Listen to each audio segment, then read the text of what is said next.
The Fake Baseball Podcast is now brought to you by Moonshots MLB. Whether season-long DFS or wagering is your thing, Moonshots MLB has the tools and content to help you succeed. All in one place in an easy-to-navigate, clean user interface. Basic stats combined with enriched StatCast data provide you a unique and fun experience. Weekly projections and weekly schedule to spot matchups for your start-sit decisions. 2 start pitchers, pitching rotations, hitter trends, lineup history, advanced stats by batting order, and more. NFBC League Sync is coming soon to help you make informed fab decisions. Need a DFS fix? Matchups are simulated thousands of times throughout the day, resulting in trusted projections for DraftKings and FanDuel. Lineup Optimizer for generating up to 150 lineups, also for DraftKings and FanDuel. Stacks tool highlighting top 3, 4, and 5-man stacks. Wagering, got that too. A full odds board with the game lines and player props for multiple markets across multiple sportsbooks. Featuring calculated ROI based on Moonshots MLB daily projections. Range of outcomes for pitcher strikeouts based on daily Moonshots projections to help you easily spot laddering opportunities. If Moonshots MLB isn't part of your fantasy DFS or wagering process, you are missing out. New tools and features are continually being added. Be part of a growing and exciting community. Discord, visit MLBmoonshots.com for the link. Follow them on X at MoonshotsMLB or on YouTube at MoonshotsMLB. Moonshots MLB, more than just your average launch angle. What is up, everybody? I'm not going to lie, it has been a wild week, boys. We've been going through it. A lot going on, obviously, in the baseball world. Dylan was sick last week. I went on a little mini vacation this weekend.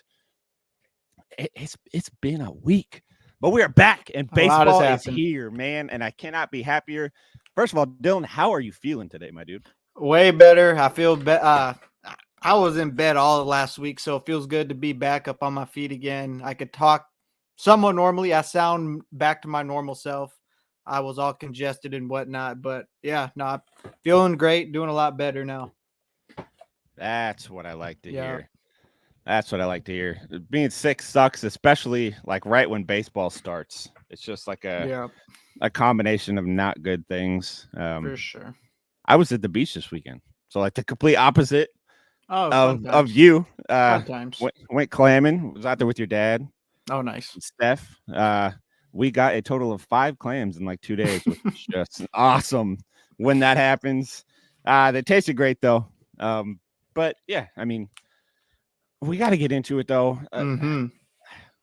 We're here to do, obviously, your typical fantasy baseball talk like we normally do.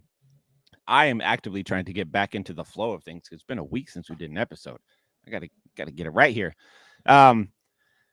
Traditionally, this would just be a waiver wire episode. Beginning of the week, we're going to hop into some waiver wire, some pitching we like for the week, recap games from the weekend, all that. And we're going to do that. But we're also going to dive into our listener league that we had last week as well. We ended up with a 16-team Roto League. It's going to be fun. We're going to get into that at the end, but I just want to give a little teaser. We're going to get into a little draft analysis at the end. I'm going to tell all of you guys that are in the league how I think you did, so on and so forth. It's going to go great. But there's Mariners baseball to attend to first. Dylan, how are you feeling after that first series? Mariners split the series 2-2 with Boston. What do we think? How do we feel? I wasn't too thrilled on what I saw, to be honest with you. Granted, it's really easy to say all this in a 4-game span, but yeah, I mean, the big emphasis was cutting down on strikeouts, and they are already at a higher number at this point now than they were last year. They only have 6 walks, which is bizarre to me. Like, that number is way too low too. And Bryce Miller kind of looked like Bryce Miller that I'm used to seeing. Really good first couple innings, and then kind of derails. Like I said, it's his first start too. I'm willing to give him the benefit of the doubt. I don't know, man. Like I too early. I can't go there yet, but Bryce seemed like Bryce again. Kirby looked amazing though. I think if anything, Kirby and that.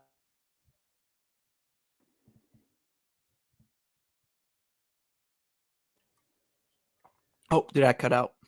Yep, there you are. Oh, my bad. Where did I cut out at? I apologize. You said Kirby and Ty France. I thought Ty had a good weekend too. he did. It was good to see him actually getting the bat on the ball, which is kind of what we hoped. Still a few more ground balls than I like to see out of Ty, but he is getting a little more lift on the ball than typical Ty. So that's going to end up being big for him so he can try and not ground it in all those damn double plays. Yeah, I didn't know if you wanted to get into the defense because that's a whole nother thing in itself. That's the thing I'm most worried about with this team. And that was kind of my main concern with the roster moves that they made. None of the Polanco's not a plus defender. Rayleigh's fast, but that doesn't mean he's a great defender. Canzone already pissed me off in left field. That really made me mad. And then Luis Ariz, I cannot watch that guy at third anymore. I need Rojas to be the everyday third baseman at this point already. Like, it's been 6-7 weeks. He shows up to camp out of shape, and he's still skipping balls across the field. That was the hardest watch for me this week was Luis.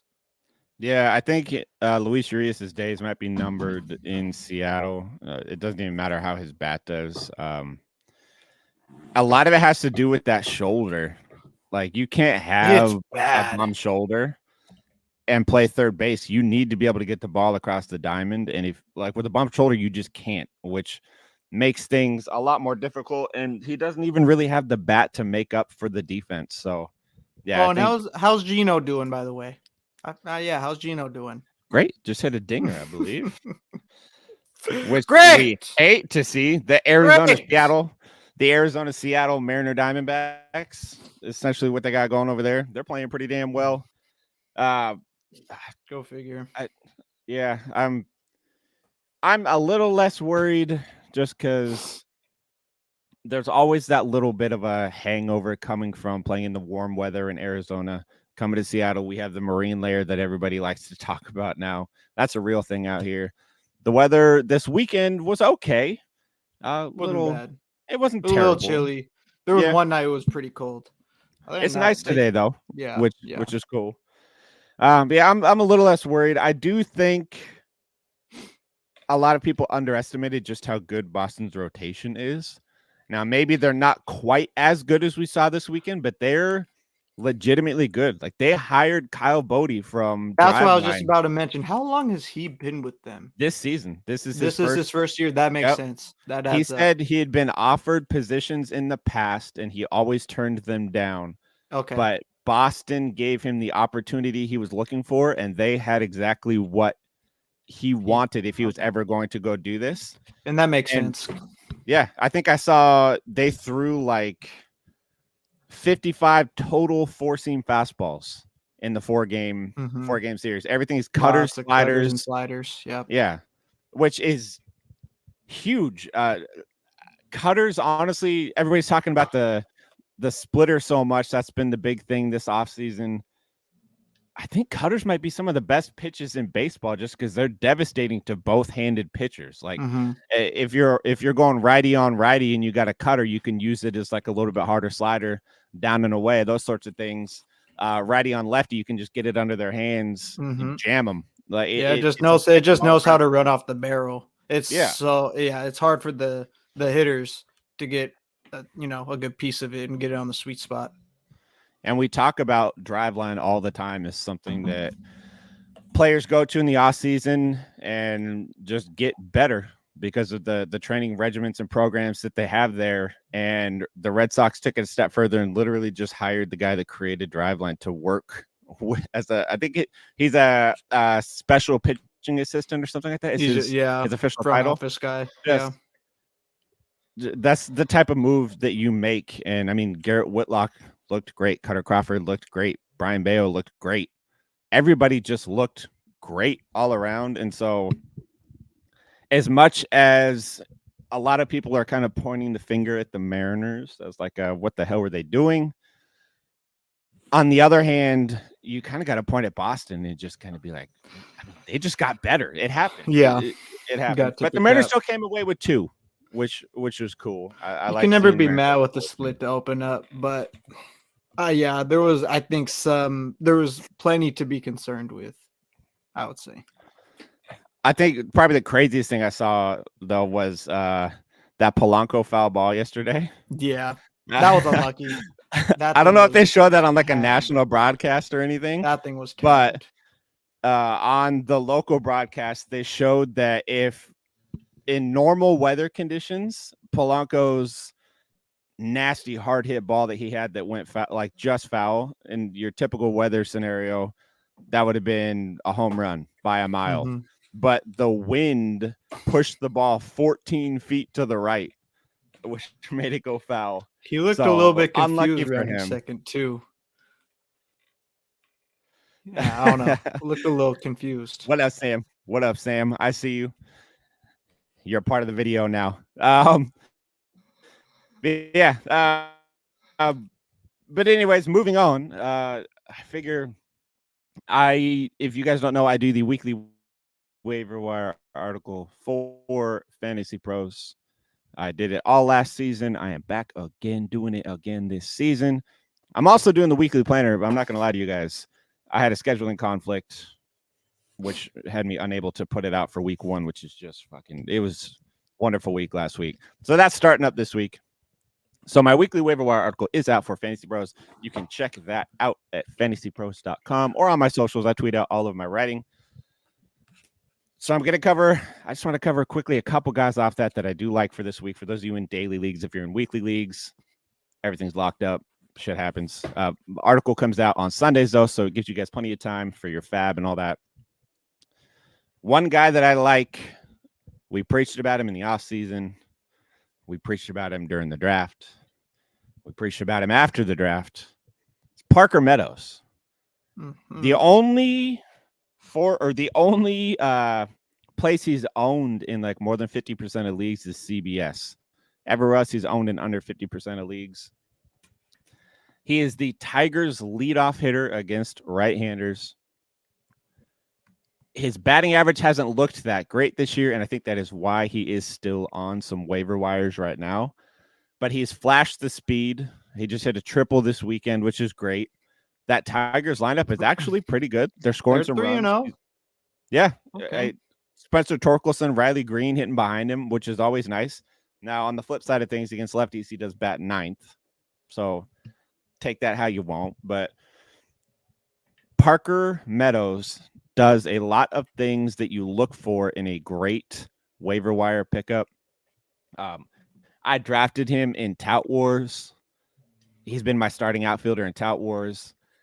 He's just playing really well. And again, the batting average is going to end up being just small sample size. And small sample size are what you want them to be. If you want them to be good, they could be good. If you want to be bad, they could be bad. However you want to read into them. Parker Meadows, I think, needs to be picked up by a lot of you guys.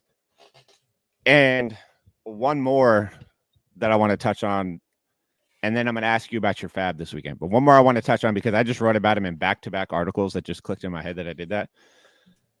Brady Singer for Kansas City just went 7 innings, gave up 3 hits, no runs, struck out 10. I think it was against the Mets this weekend. Solid. I got him in Tout Wars. I spent 57 of my fab dollars on him, which I'm happy about. I barely took him from Michael Govier. Sorry, Michael. He's on my team now. Singer did the thing that you like to see in the offseason. He identified kind of where he was going wrong and what wasn't working, which was the fact that his sinker lives in the middle of the strike zone, which is not good. And he identified what goes well for him, which is his slider. He has a great slider. He mixes excellent extension with very good adjusted vertical approach angle. Mix those things together, and it makes it really hard to pick up the ball out of his hand. And this year, he leaned fully into that slider. I think he threw it 53 or 54% of the time in this last start. And the sinker went down to like 41%. So he's still kind of a 2-pitch pitcher. He'll need to mix the changeup in a little bit. But the slider was damn near unhittable last game. So if he's still available in your leagues, I think he has legitimate potential to be like rest of the season good for your team. I like to in season. I like to separate guys into three categories when it comes to pitching. Obviously, there's bench, but I'm not counting bench. There's streamer worthy guys that are starter worthy for the rest of the year, and then the guys that are kind of in between, like just better than streamer worthy. Probably good enough to be the last pitcher on your bench. Singer's probably that. It's better than a streamer, but he's not like rest of the year. He's like your maybe not your last pitcher, but one before your last pitcher. Good. He'll give you quality innings. 2 years ago, he was great. So good in points leagues. Brady Singer needs to be picked up in a lot of leagues, especially if he continues to lean heavily on that slider.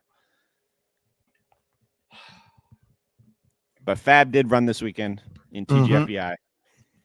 Dylan, who did you put Fab bids in on, if anybody, and how did it I only took a shot at one guy, and that's Jason Foley with the Detroit Tigers, because I think that caught a lot of us by surprise, not seeing Eric Lang out there getting the saves. He's already got a couple of them. Yeah, I got outbid on him. He's the only one I shot for. I mean, I was just looking for a second, third closer.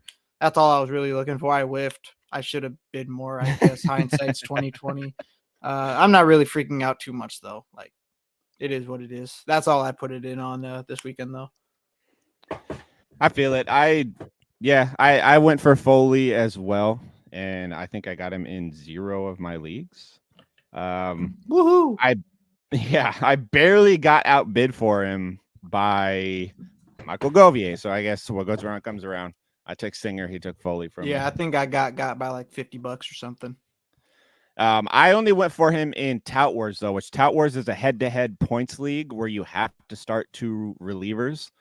I have Jordan Romano, who is on the disabled list, but he's going to come back sooner rather than later. His injury wasn't as bad as initially thought. So I didn't want to go nuts and spend like a huge chunk of my Fab budget on somebody that I really only need for a week or two. So I ended up picking up Ryan Yarbrough from the Dodgers. Kind of a weird pick to pick up as a reliever, but he is the Dodgers long relief guy. So he's been throwing multiple innings. I think his first appearance was 1.2 innings. Second appearance is 3.1 innings.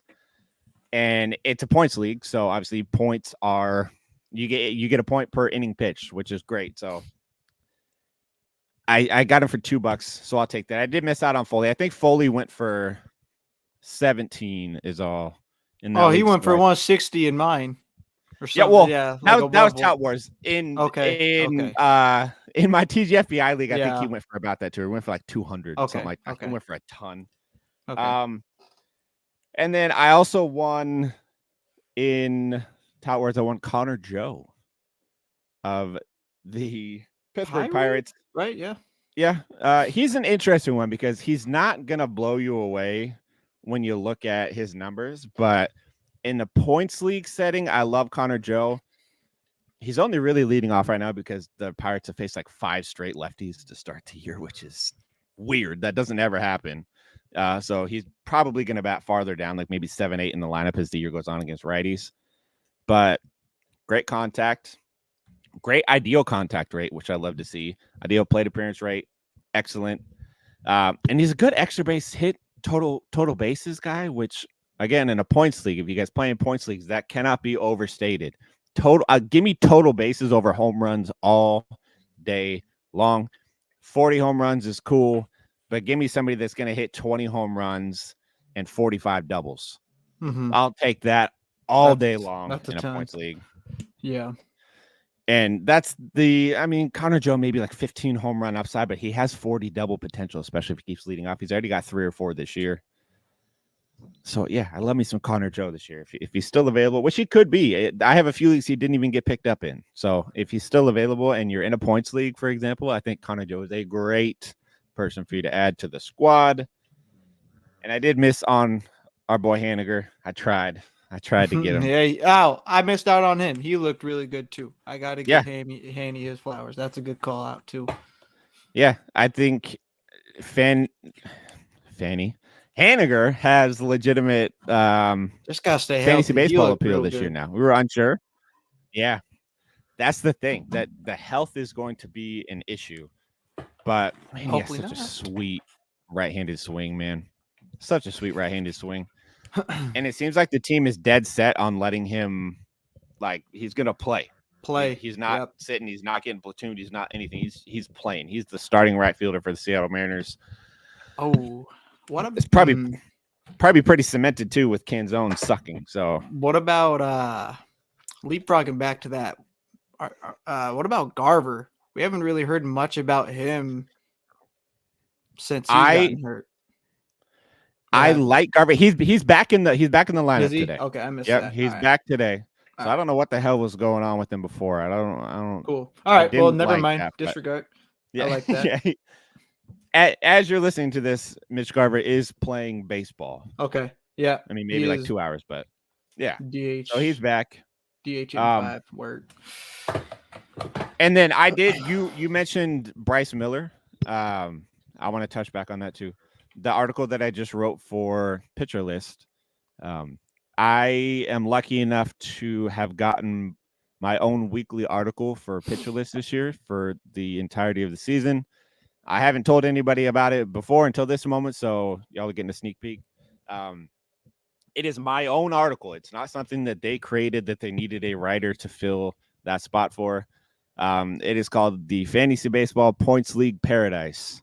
And every week on Tuesdays, I am going to be highlighting typically 3 guys that I am buying and 3 guys that I'm selling in a points league. As we get farther into the year, it's going to be based off of past performance and future outlook.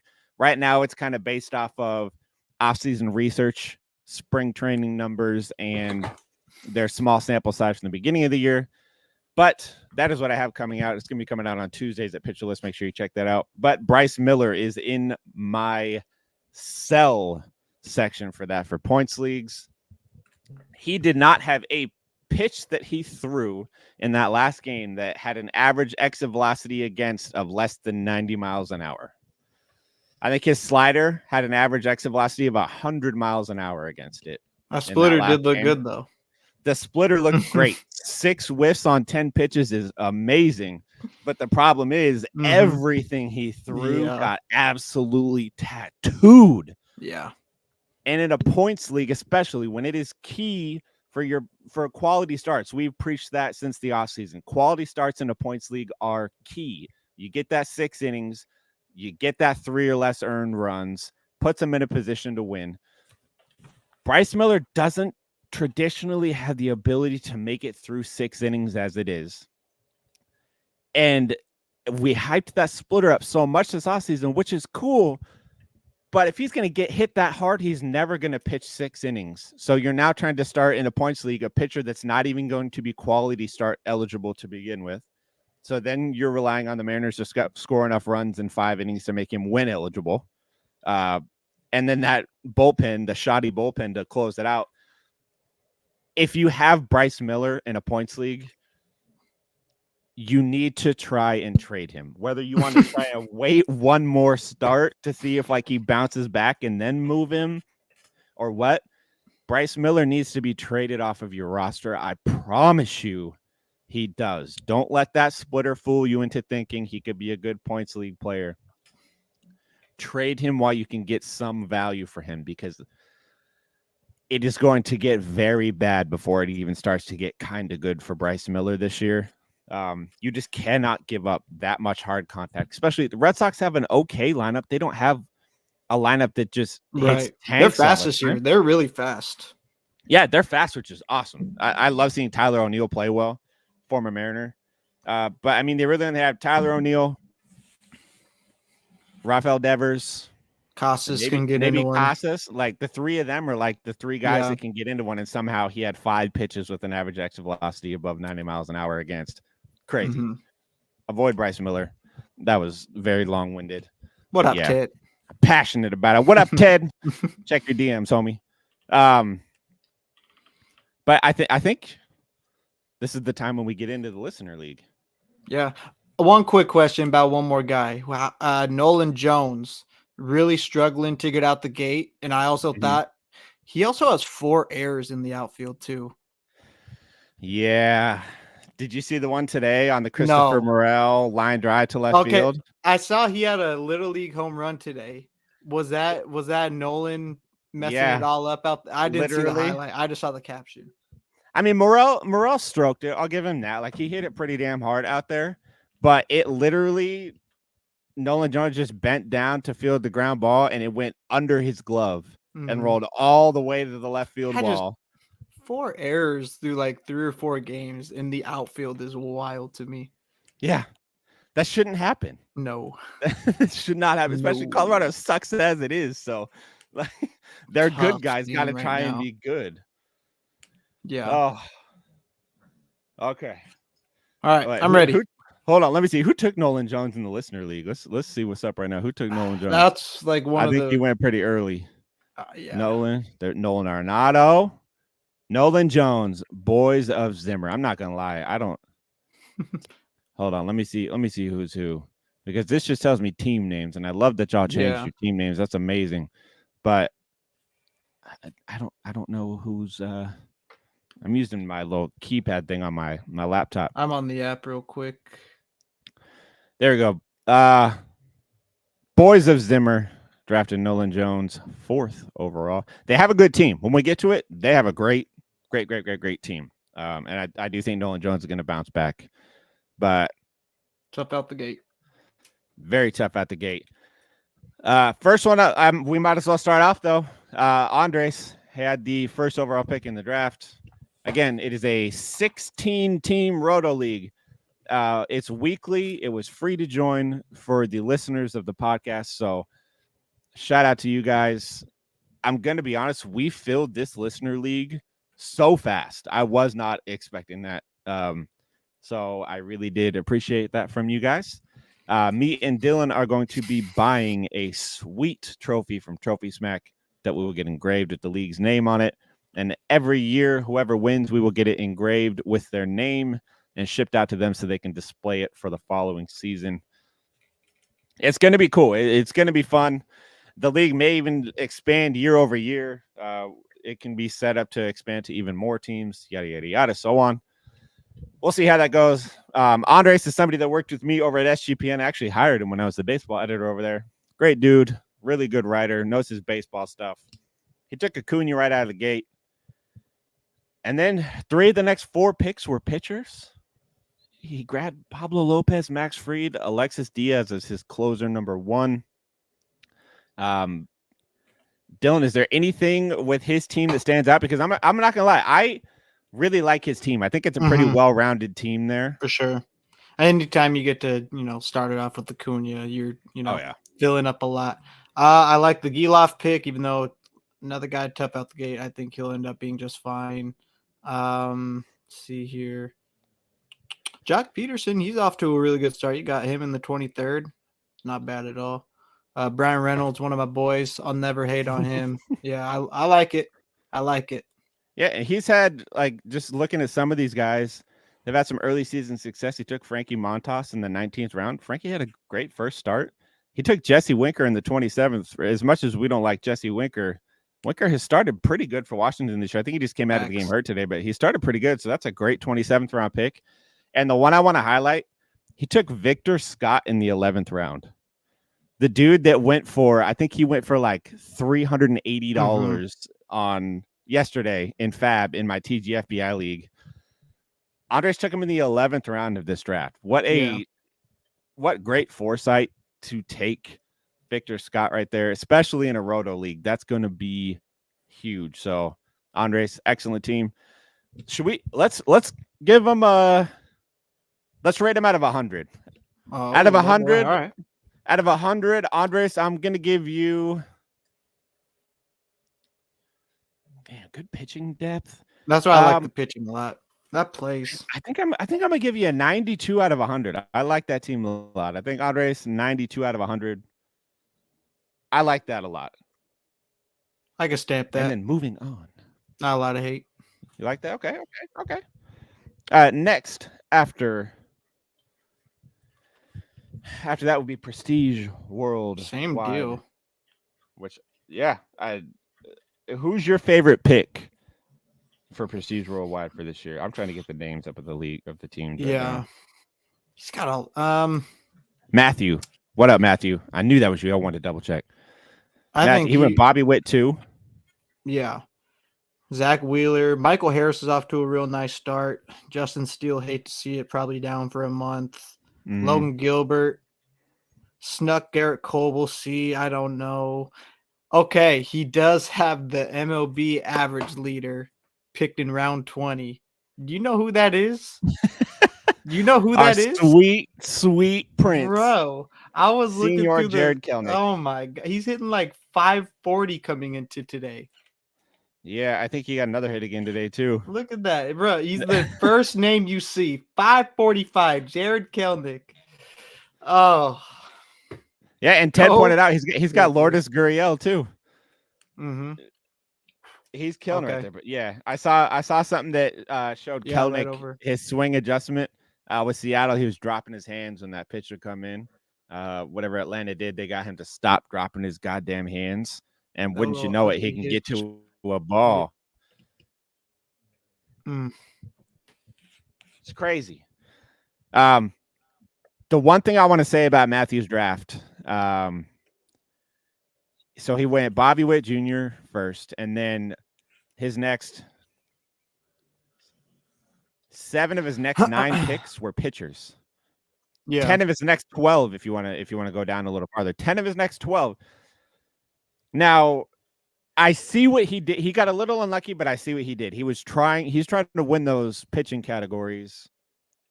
He grabbed Hader, he grabbed Zach Wheeler, Logan Gilbert, Justin Steele. But here's the issue: the injury bug got him. Justin Steele Big time. injured, Jordan Romano injured.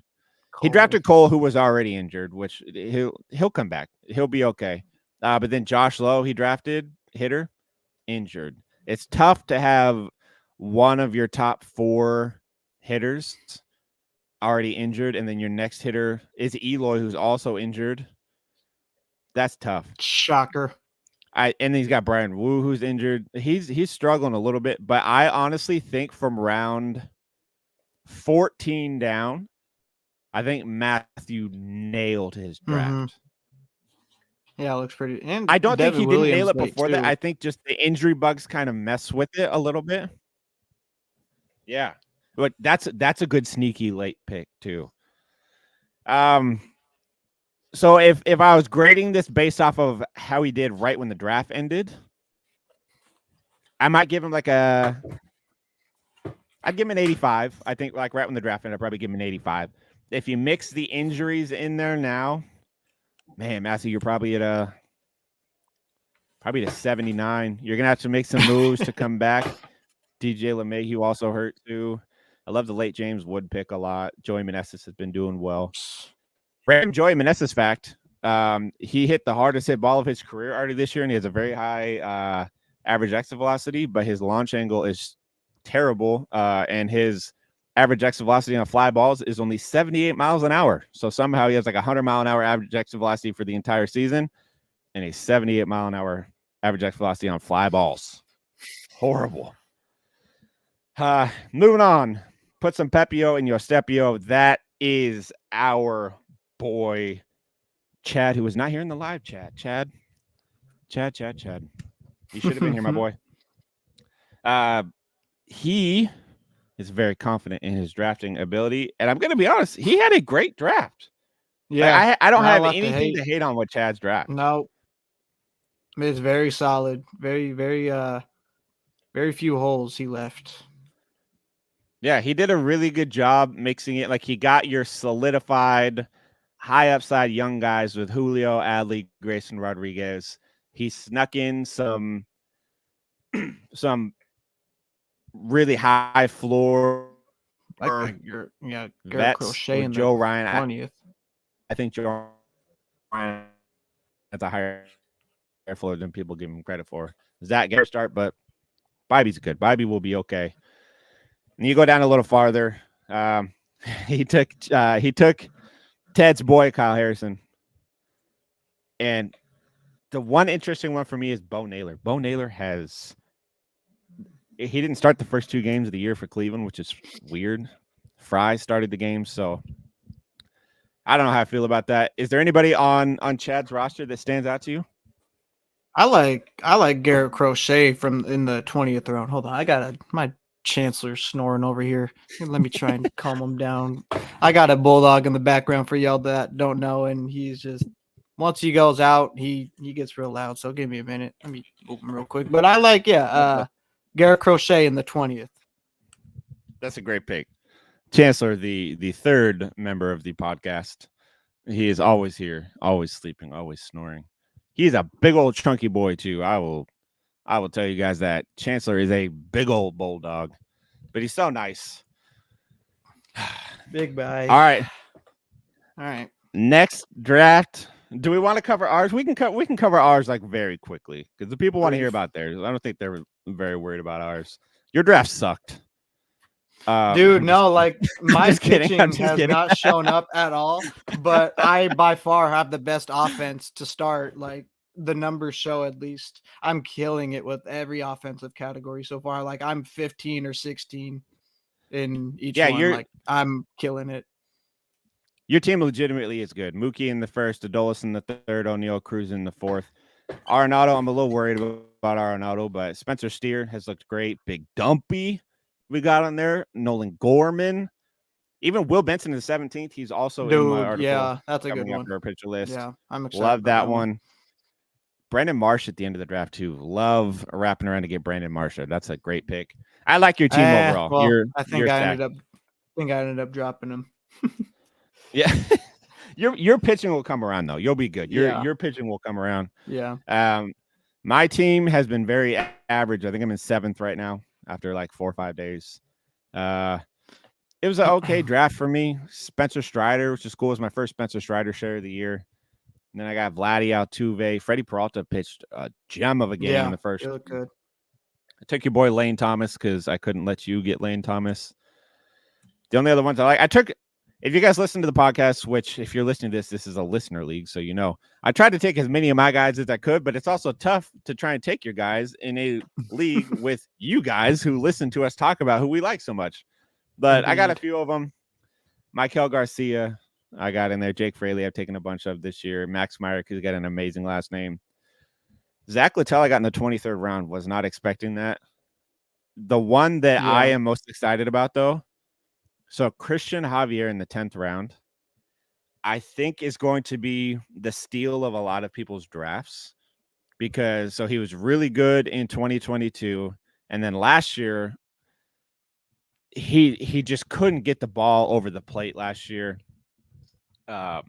Major walk issues. He was a big disappointment for a lot of people. He has added a changeup to his repertoire this year that he throws for strikes, and people are really struggling to hit. He's a guy that has a very high IVB fastball. That thing moves like crazy. Yeah. And he's now added a changeup that he gets down in the zone for strikes. He looked great in his first start this year. So I love that I took Christian Javier in the 10th round. And then my first Christopher Morel share. Loved it. There you go. You've been low key on him. But I have. He's a tough one because I like Christopher Morel a lot this year, but for as high as his ceiling is, his floor is like equally as low. And so I haven't wanted to like push him in like on the podcast or in my writing, like you should get Christopher Morel just because I don't have like that good of a read on him. I enjoy watching him play baseball. And so I've like tried to take him as often as I can, but I just don't know. I didn't know if I felt good enough about him to like tell everybody. I don't know. I'm not holding anything back from you guys. I promise I'm not. I only like to tell you guys the stuff that I feel passionate about, the players I feel passionate about. He wasn't one of them, but I love watching that man play baseball. Got a little cat whisker, eye black. Next would be Chuck. I know for a fact that this is Chuck's first fantasy baseball league that he has ever played in. Good on him for joining a 16-team Roto league for his first draft. He went Soto at the gate, followed by Machado. Our boy George Kirby, he's the local, so of course he was going to sneak a Mariner in there. 3rd round George Kirby, I like that. I like that a lot. That's probably And then, like just early on. That's probably my favorite pick. Like yeah, Kirby looked so good. he really did. I was nervous in the beginning because Kirby doesn't walk anybody, and he walked That two of the second walk, first that three second walk batters. shouldn't have happened. I don't know It what should not like have. no, that was cheating. But to walk two of the first three batters and then just not walk anybody else for the rest of the game was pretty impressive. I was a little nervous there at first. But Chuck picked some guys later on that I really do like. Hunter Brown this year. We're not a Houston Astros podcast around here, but I had tried my best to come around to the guys that are on the team that weren't part of the team when all of the horrible, shitty cheating shit happened. I think Hunter Brown was in high school when that happened. He's really good. He had ace upside last year. Didn't show it for the full year, but man, he looked good in that first start. He got Geno. 16th round Geno is looking like a pretty good pick. It's always been far fetched, but you look at a lot of Houston stuff, and the name they throw around with Hunter Brown a lot is Justin Verlander. Mm-hmm. I mean, take it for what it is. That's just kind of who they are reminded of when they watch Hunter Brown. And that says a lot because, again, for as terrible of an organization as they are, they're pretty good at talent evaluation and building these guys up to be good. So if they're telling you that Hunter Brown reminds them of Justin Verlander, that should mean something. It should mean more than I want it to mean. But love that pick a lot there. Overall, I think he has a really kind of like boring but solid team.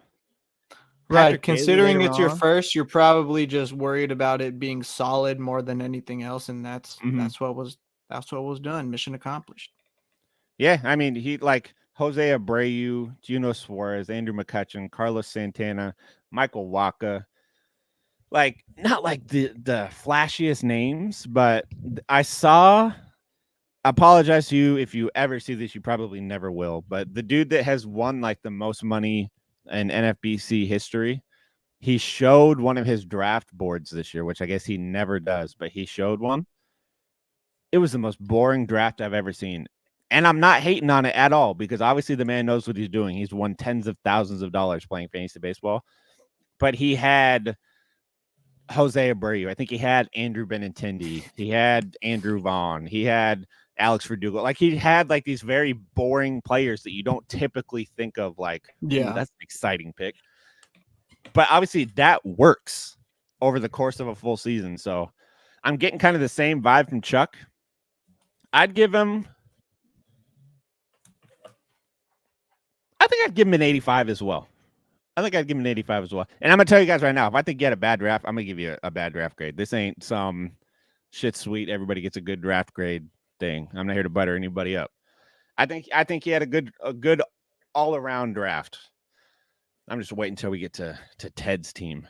See how we think he did. All the way down there at the bottom. Okay, next up would be, I scrolled down too far. Tyler Myers, the man who shares the last name with me but is not related in the slightest. Curious which Tyler that was. Tyler has been coming into my DMs on Twitter for the better part of like a year and a half now. It's going to be fantasy baseball stuff, chopping it up. He's an awesome dude.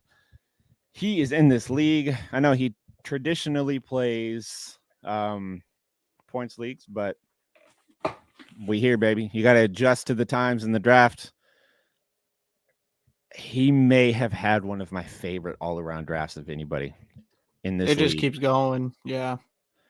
Just the all-around ability of the guys that he picked. Corbin Carroll with his first pick, then Luis Robert, then Ellie De La Cruz, Anthony Volpe, you go down a little farther. Tyro Estrada, such an absolute stud out there. Ryan Mountcastle just hit another dinger today.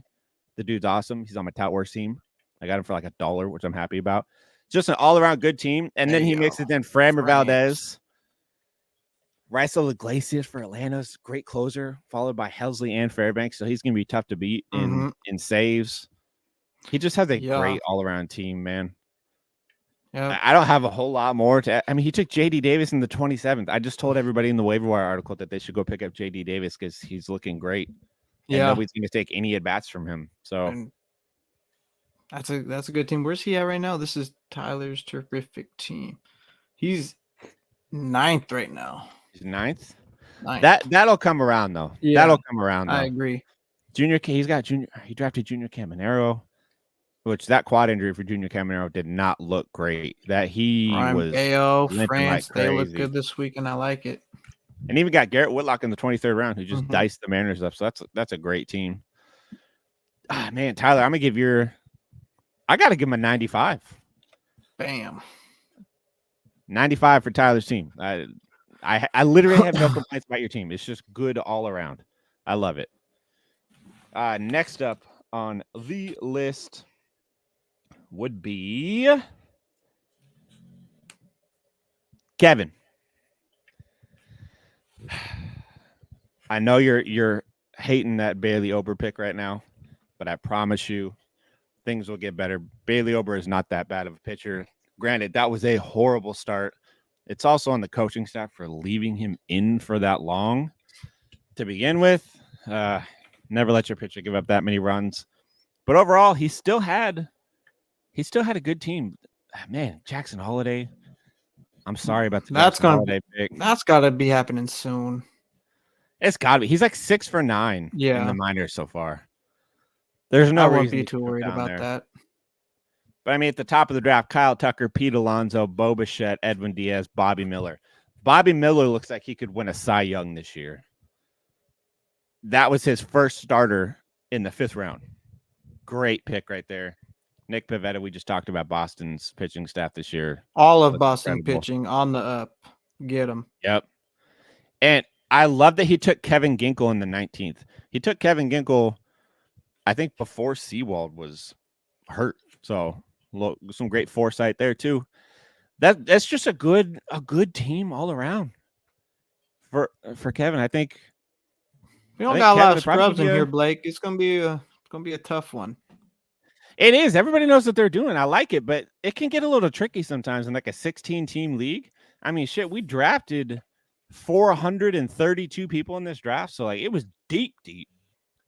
And it wasn't a slow draft where you had time to freaking scroll through the depths of everything. It was quick. 1 minute pit clock. We were firing these things off. So I like it. Everybody's team looks good up top. I have been trying to look at like how they did later in the draft.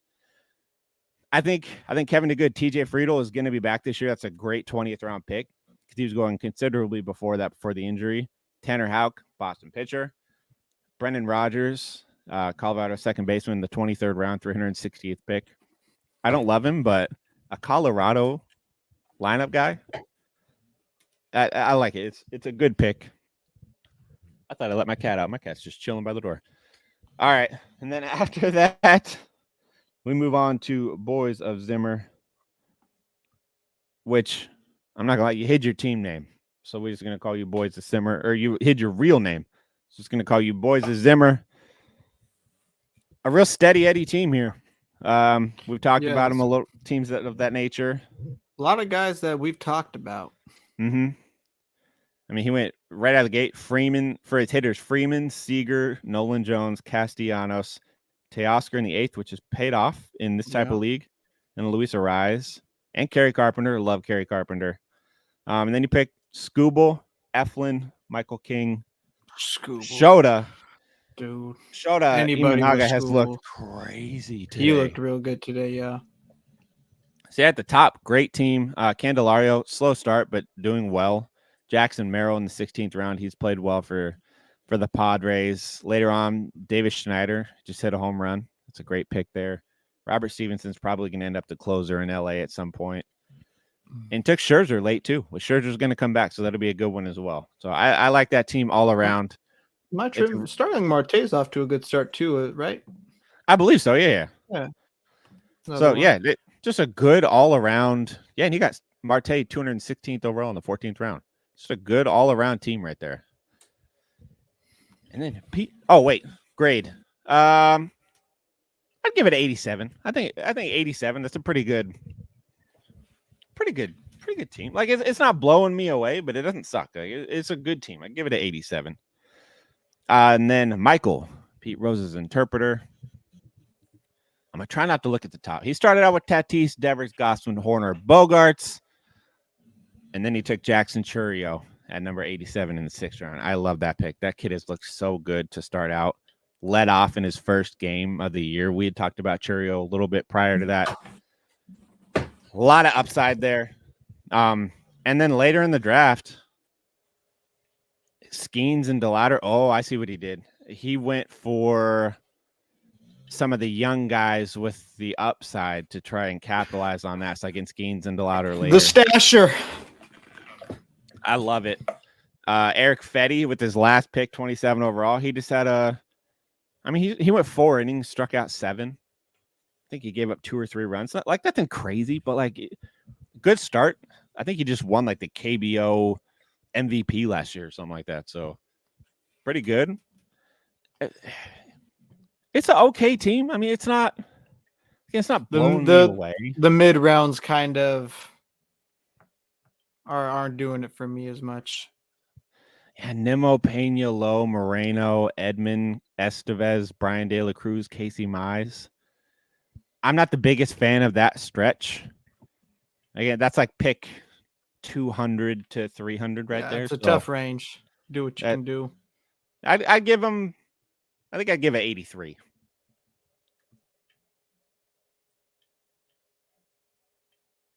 That's all right. I'm only slightly dying, but we're good though. So not too much. And then Bill, Mr. Pesky's Pole. What a name. That was a wild thing to say out loud. But that is his Uncle team Ted name. and Pesky's. Pesky's. Come on. A great. I got to try and go through these a little more as we're coming up on an hour. But it's a good team. I like that he went Evan Phillips and Bednar early. He did follow that up with Bryce Miller as his number 1 starter. Then you got Nestor Cortez, Merrill Kelly a little later. There's some upside there. He went very closer heavy. He's trying to win saves too. Evan Phillips, Bednar, Alvarado, Mason Miller. I like it. It's not something that many people try to do. I think somebody a little farther up just try to do the same thing. So a little gunfight, closer fight, whatever you want to call it, between the two of them. We'll see how that goes. For Royce Lewis, buddy. That's tough. Yeah, that's a really tough one. He did both things we knew would happen. He hit a home run and he hurt himself. And it all happened in the same game, which is crazy. Crazy to do both. Back-to-back plate appearances too, I think.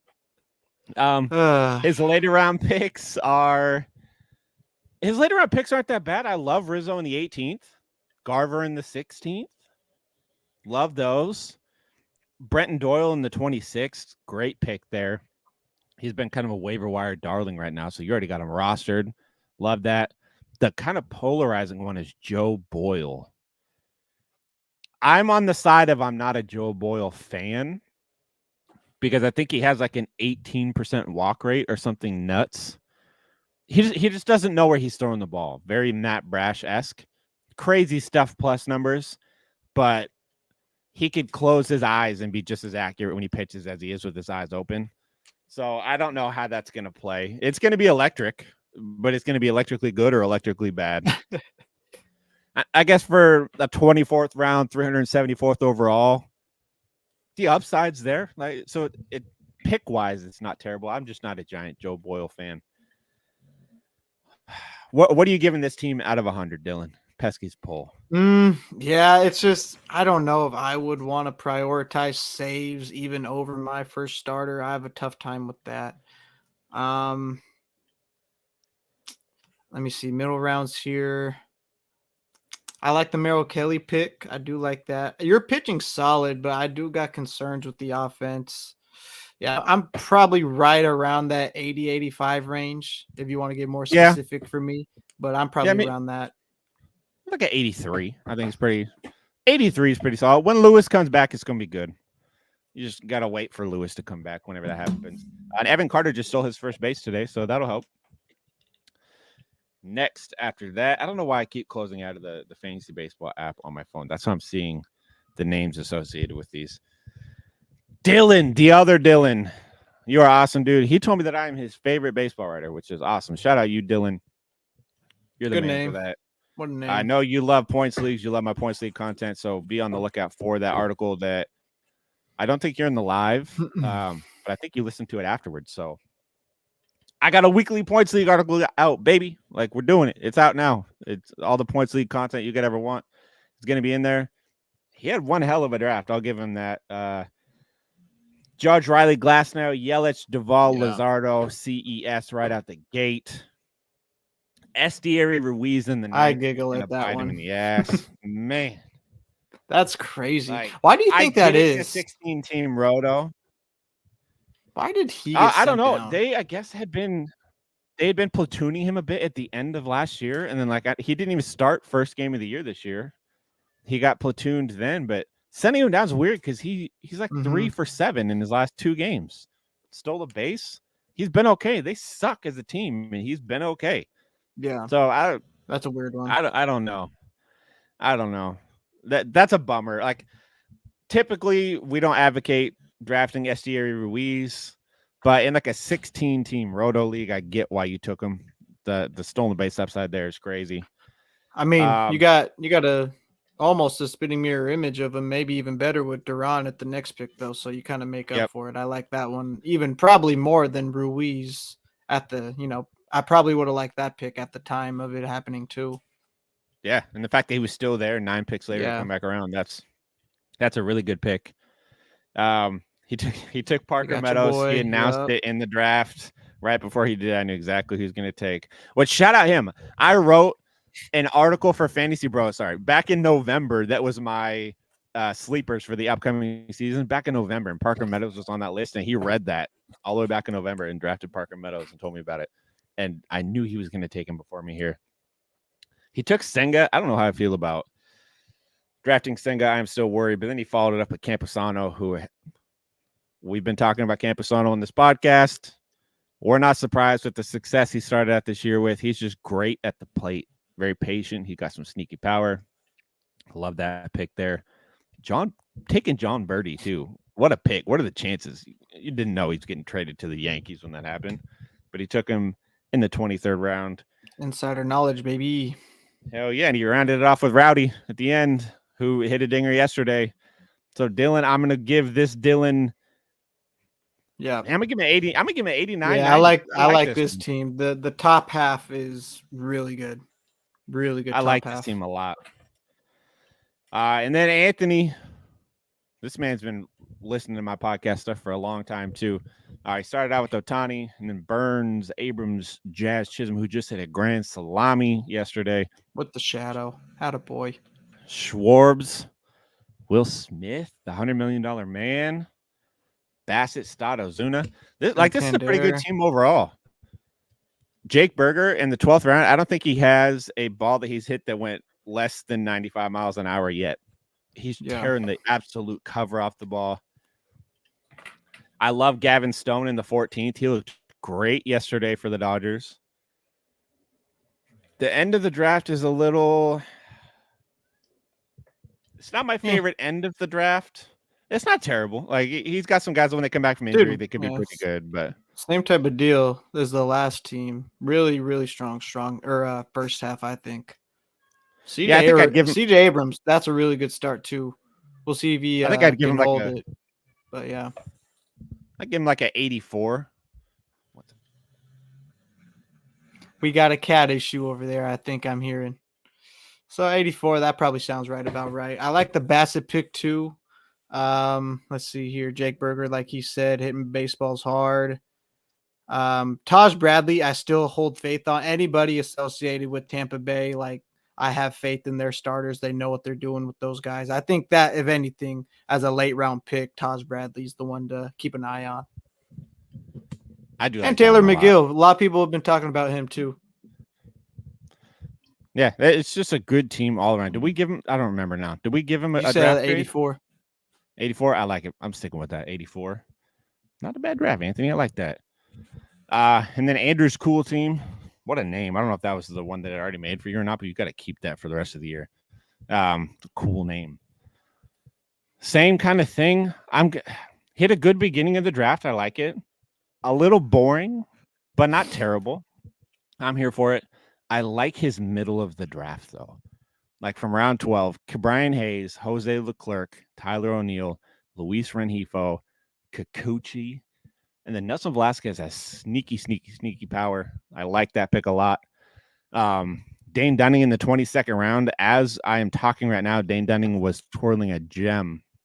I don't know if that's updated. I haven't checked, but he was pitching an absolute gem of a game. And Logan Allen pitched a pretty good game too. So this is one that I like a lot. He had a good beginning of the draft. Took Turner and Alvarez round 1 and 2. Probably 87. Everybody's kind of living in the same range, like 87. It's really hard to nail a complete team with 16 people. It is.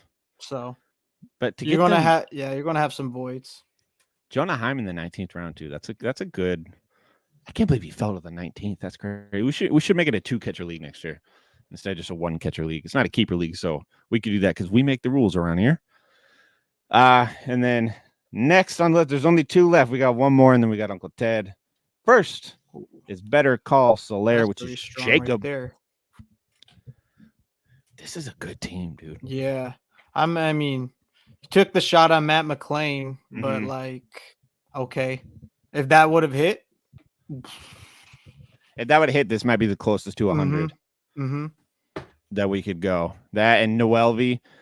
See, I'm all for not drafting Noelvi at all, but if you're gonna take him like 400th overall, pretty much. Well, he's gonna be back in the second part of the year. He's still gonna play this year. Yeah, so that I love that. Verdugo in the 18th, Lars Newbar in the 17th. He took JD, who when JD Martinez gets into some Mets games, is going to do well.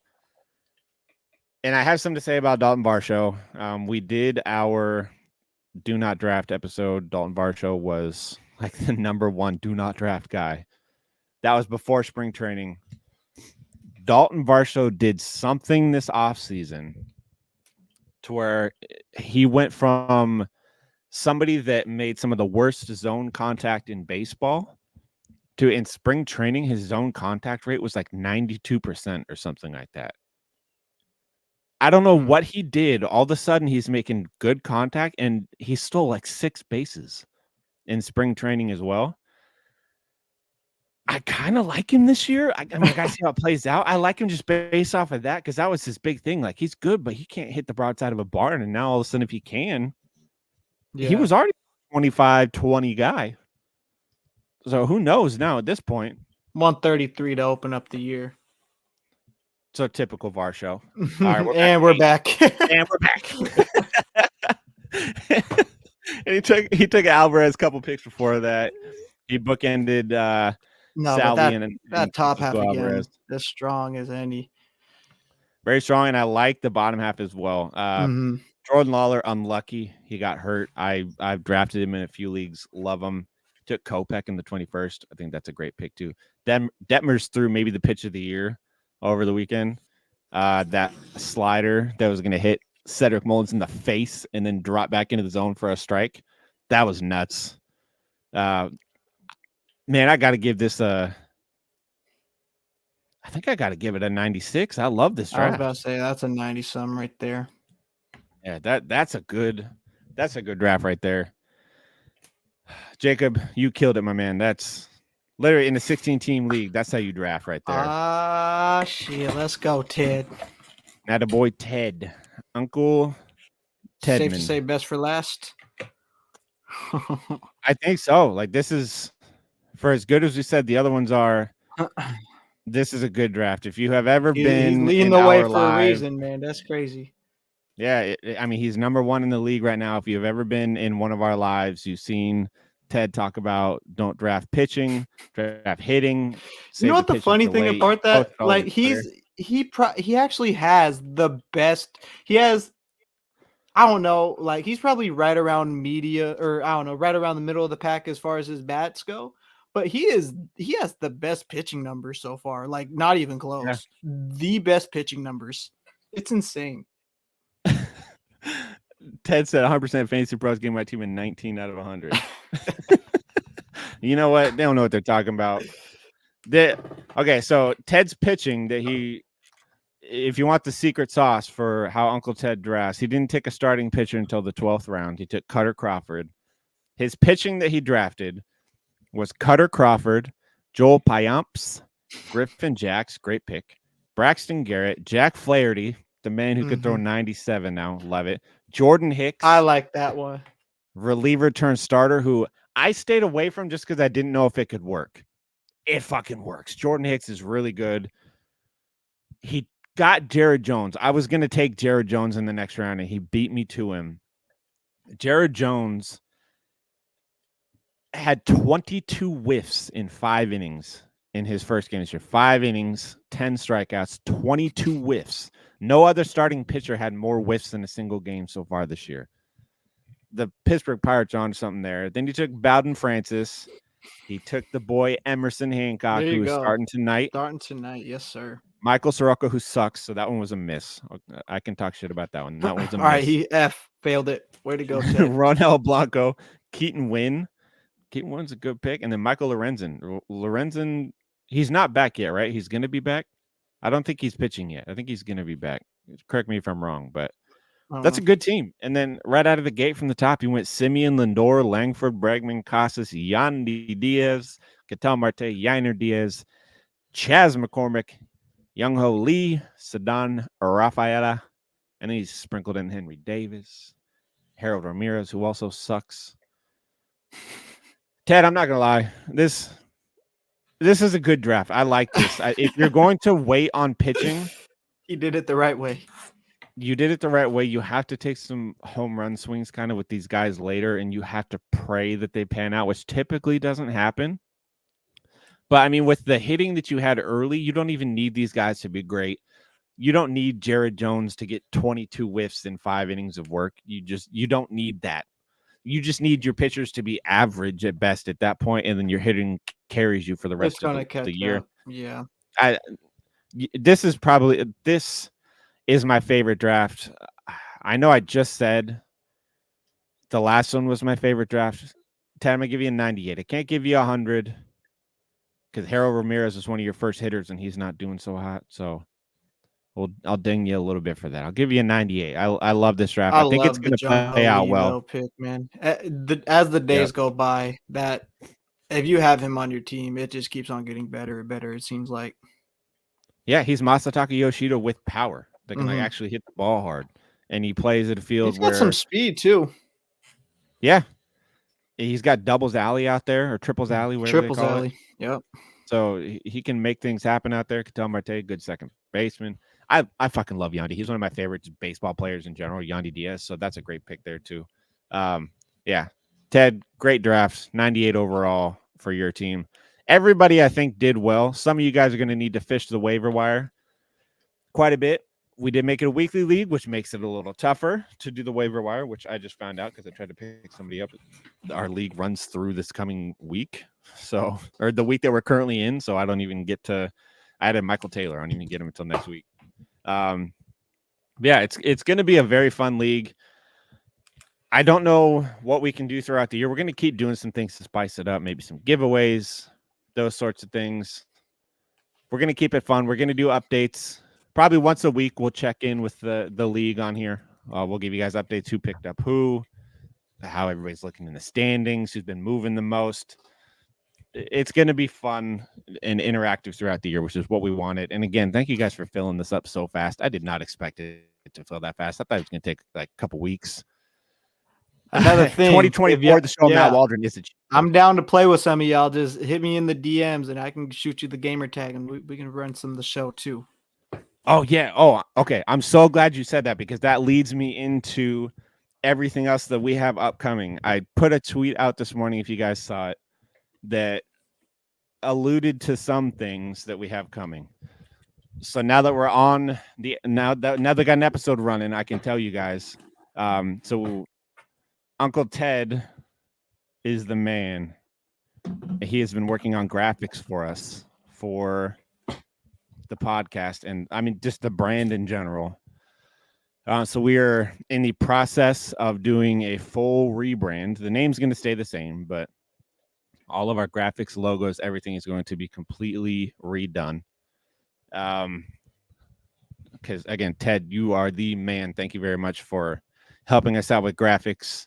We're gonna have a new stream overlay, all kinds of good stuff. We are going to be starting a Patreon as well. I had held off on doing it a little bit. I kind of wanted to see where things went, see how my schedule was going to work itself out. I'm very busy in season. We do 2 episodes a week, plus I do 3 weekly articles. Plus I got 3 little kids that are 11 and less that all play sports. And I live a busy life. So I needed to see how everything was going to go. We are going to be starting a Patreon. If you're listening to this, I have already created it because as we record this right now, I am going to be making it tonight.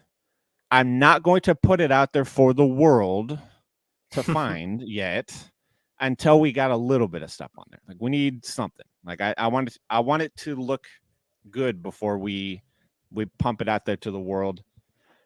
The plan right now is we are going to do an extra podcast episode every week. That is going to be ad-free and Patreon specific, so you're only going to be able to catch it there. Plus, we're going to be putting out some written content every week there as well that you will find nowhere else. Maybe some of our favorite betting picks, some extra guys that we like from the waiver wire that we have a leg up on early.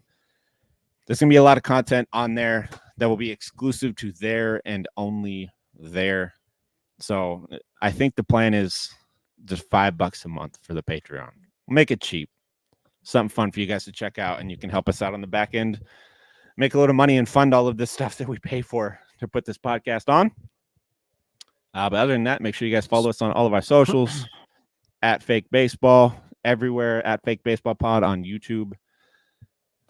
And we are going to be doing some live streams of the show throughout the year as well on both Twitch and YouTube. So if you guys want to play with Dylan, hit him up. You can play on our live stream. Yes, sir. That is fair game to everybody that wants to do it. But yeah, 5-star rating and review for the show if you guys can. That goes a long way to helping us too. And as always, I appreciate you guys for stopping by, and we will catch you guys next time.